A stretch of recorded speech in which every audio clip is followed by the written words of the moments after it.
Well, it's Martha here for my week 37 update. Um, I have recently had a lot of things going on, but I try to make it a point to um, forget about everything in the gym. Whenever I go to the gym, I'm just completely in the zone, and I try not to let anything bother me at all. If you guys follow me on Facebook, then you pretty much know everything that's going on in my life. Because I post everything on there from, when it's raining outside and I'm feeling lonely, or, the call I got from my stepmom. But if you don't follow me on Facebook, then you don't know about that. So let me briefly speak about that. I want to say yesterday night, the night before yesterday, I got a phone call from I actually called my dad, because my grandma called me and she told me that I needed to speak with him because he's feeling down or whatever, and she thought that hearing from me would cheer him up. I'm not sure why.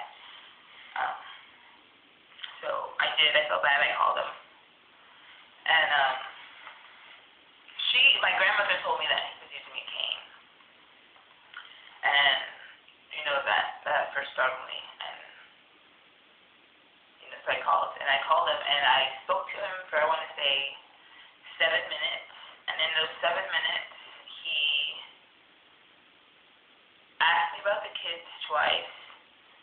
He forgot who he was talking to. He made the beginning of several sentences, but didn't complete the sentence. And he asked me about the weather here, 3 times, no joke, he was insisting on the weather. And that shows, some serious memory loss, which I just thought maybe, it's the chemo or whatnot. And then I hung up, and, I thought that was the end of it. And then about, 5 minutes later or so, I get a call from my stepmom. It's kind of weird saying that, because she has been my dad's mistress before I was born. But, she's my stepmom now. And, I'm trying not to fidget with my body. I am fidgety. I got a call from her, and she tells me that, she's been lying to Grandma because she doesn't think Grandma can take it. My grandma's in her 70s.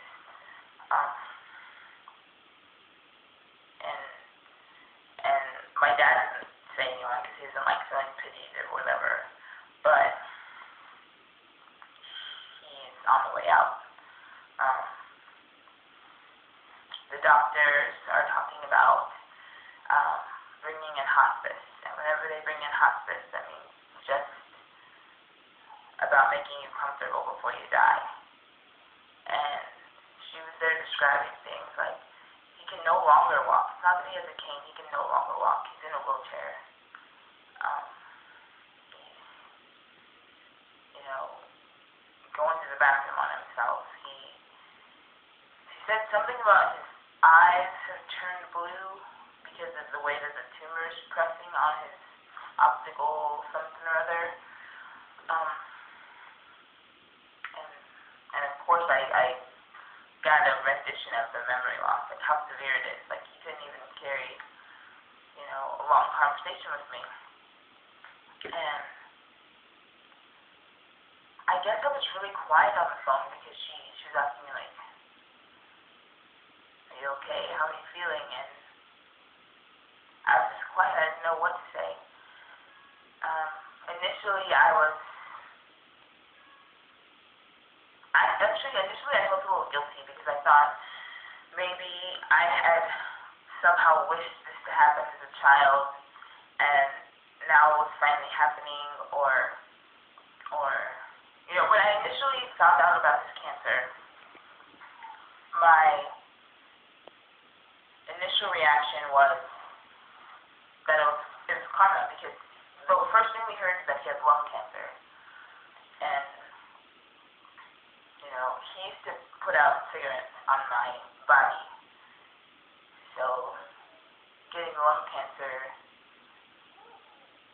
you know, I don't know. Initially I thought maybe it was karma, but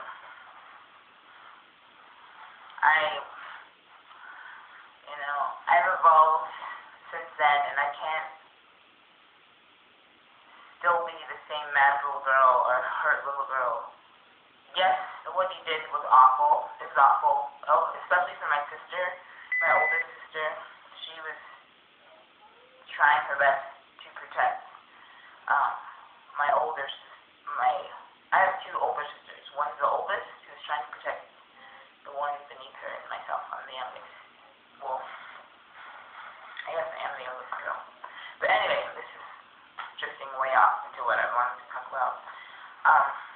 But yeah, I was stress eating, but whenever I went to the gym, I focused and I pushed myself, and on Friday, which is the first day back to the gym, I was totally I got my ass handed to me, because it was hard, it was horrible. It was so freaking, it was just awful. But I only did 9 laps around the gym in this 30-minute period, because it was just so tough. I hadn't exercised, at least not pushing myself exercise. And then, of course, I was a little sore the next morning. And then on Saturday, I went to like a Zumba party, which we Zumba for like 3 hours. And that helped me to burn like 1,500 calories just at the Zumba party. And then Sunday I rested because I was just like, I don't know. But one of the Zumba dances from this guy, Ryan, is like, it's called Get It Low or Break It Low or, I don't know, something about being low, and it's a complete squat routine. So my legs were just like on fire, and on Sunday I didn't do anything. And on Monday, I experimented, because I saw,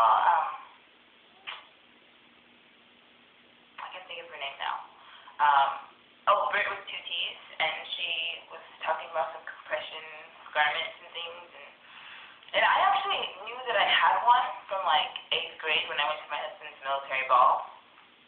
And I looked for it, and I found it, and surprisingly enough, it fit me. And it fit me better now than it did then. But I wore that to the gym for Monday's workout. And I didn't know how big of an impact that the jiggle factor would make on my running ability, because in the 30-minute period that we were given to run laps now around the gym, I did 16 instead of the 9. So a serious improvement. So if you guys have access to the compression garment, mine is just one of those like cheapy $12 ones from Walmart. It looks kind of like a bathing suit, like a constrictive bathing suit. But yeah, if you're gonna be running and stuff, and you have a jiggle factor, like, I make that sound, and if you have a jiggle factor, you know what that means. But yeah. Anyway, on to oh my gosh, this is already 8.5. It's already like 9 minutes, and I haven't even said the numbers.